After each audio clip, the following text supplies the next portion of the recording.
Namanya Mbak siapa, Mbak? Maaf, saya terlalu agresif. Maaf. Terlalu agresif. Udah umurnya. Namanya Mbak siapa, Mbak? Rasya. Saya ada pantun khusus buat Mbak Rasya. Ke pasar membeli kunyit. Belinya sama Mbak Nana. Jika Mbak Rasya adalah sebuah penyakit, aku rela sekarat karenanya. Tepuk tangan untuk HHI Stand Up Comedy UII.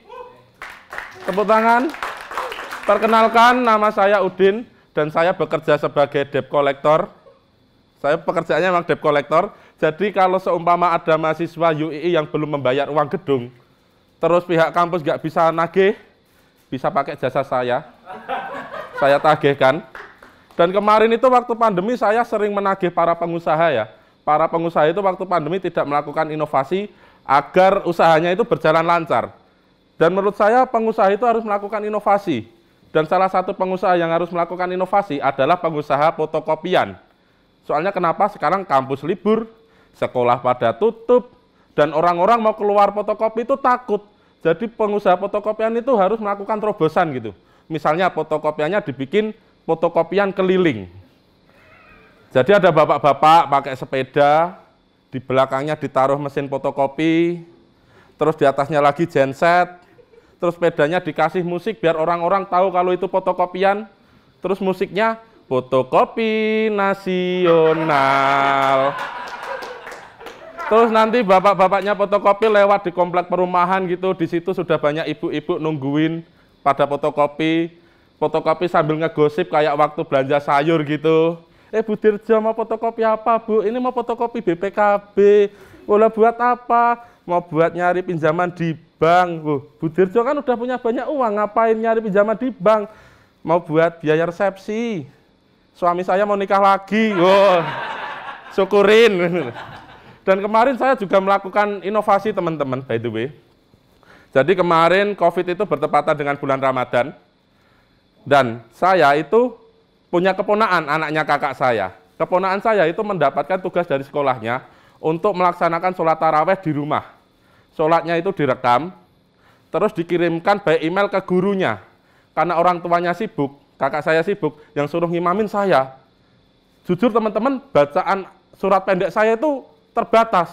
Kayak mukanya udah kelihatan ya, dari mukanya udah kelihatan, lalu bacaan surat pendeknya itu terbatas. Dan waktu video pertama dikirimkan itu direvisi sama gurunya itu. Kata gurunya bacaannya Qul huwallahu melulu. Tapi setelah itu saya jadi dapat ide. Saya ngimaminya pakai YouTube. Jadi saya nyetel YouTube pakai HP. HP-nya saya masukin saku, saya ngimaminya lip sync. Saya ngimaminya lip sync. Malamnya saya coba.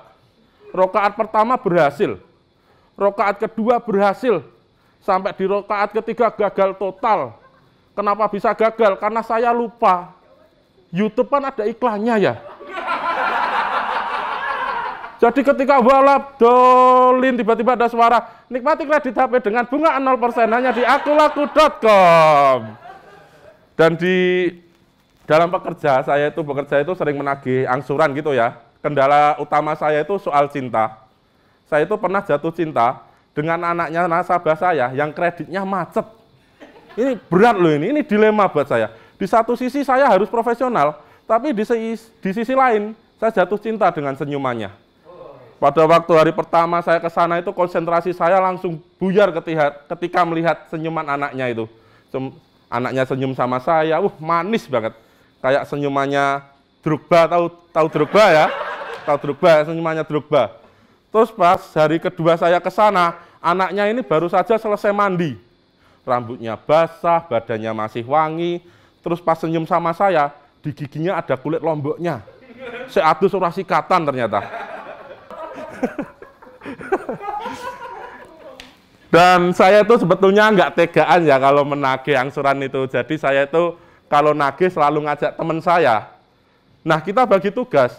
Teman saya yang bagian berkomunikasi dengan nasabah. Sedangkan tugas saya cuma diam dan memberikan tatapan yang intimidatif. Soalnya saya nggak tegaan, nggak bisa ngomong. Jadi seumpama yang ditagih Mbak Rasya nih. Teman saya yang bagian ngomong, Mbak ini Mbak udah nggak bayar angsuran selama 3 bulan.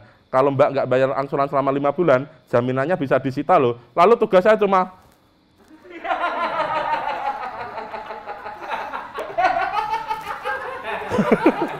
kalau Mbak Rasya ini bilang, mohon maaf Mas, saya belum punya uang, tatapan saya itu semakin intimidatif gitu loh. Tatapan saya itu berubah menjadi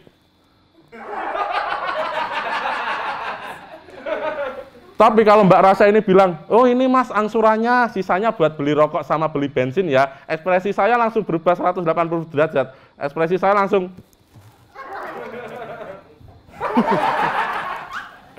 dan di UII ini mahasiswi muslim semua ya, insya Allah ya. Dan banyak yang nggak mau pacaran, maunya itu dilamar langsung menikah.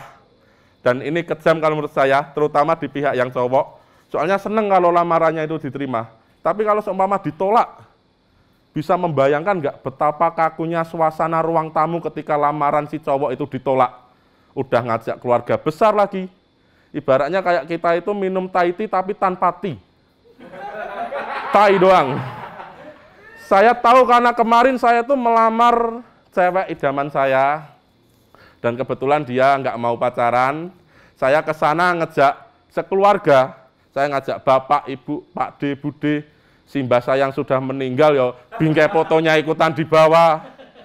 Kita juga membawa sembako untuk keperluan lamaran. Sesampainya di sana, bapak saya mengutarakan maksud dan tujuannya, kenapa datang ke situ untuk melamar.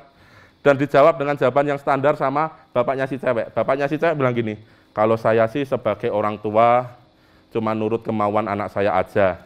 Gimana, kamu mau nggak sama dia? Terus ceweknya bilang, nggak mau. Terus bapaknya si cewek tepuk pramuka. Saking kakunya bingung mau bilang apa. Terus saya sedih gitu. Saya menahan tangis, saya sedih. Ibunya si cewek mulai menghibur saya. Nggak apa-apa Mas, yang sabar. Kalau anak saya nggak mau, saya mau kok.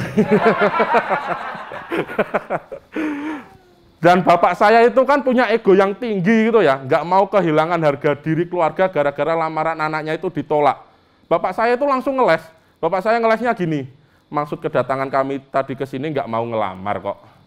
Kita cuma mau nyerahin sembako. Dengar-dengar sini keluarga tidak mampu ya. Dan karena suasananya kaku, bingung mau ngomong apa, akhirnya keluarga kami pamit yang diwakili bapak saya. Bapak saya pamitnya pakai pantun yang dipaksakan karena saking kakunya. Ke Nigeria beli kedondong. Kita pamit dong. Terus bapaknya yang sana juga jawabnya juga pakai pantun yang dipaksakan juga. Ke Nigeria beli pepaya. Iya. Di perjalanan pulang saya tuh sedih banget, saya nangis. Saya dihibur keluarga saya tetap nangis. Sesampainya di rumah jadi satu keluarga yang nangis. Soalnya baru ingat bingkai fotonya Simbah masih ketinggalan di sana. Terima kasih.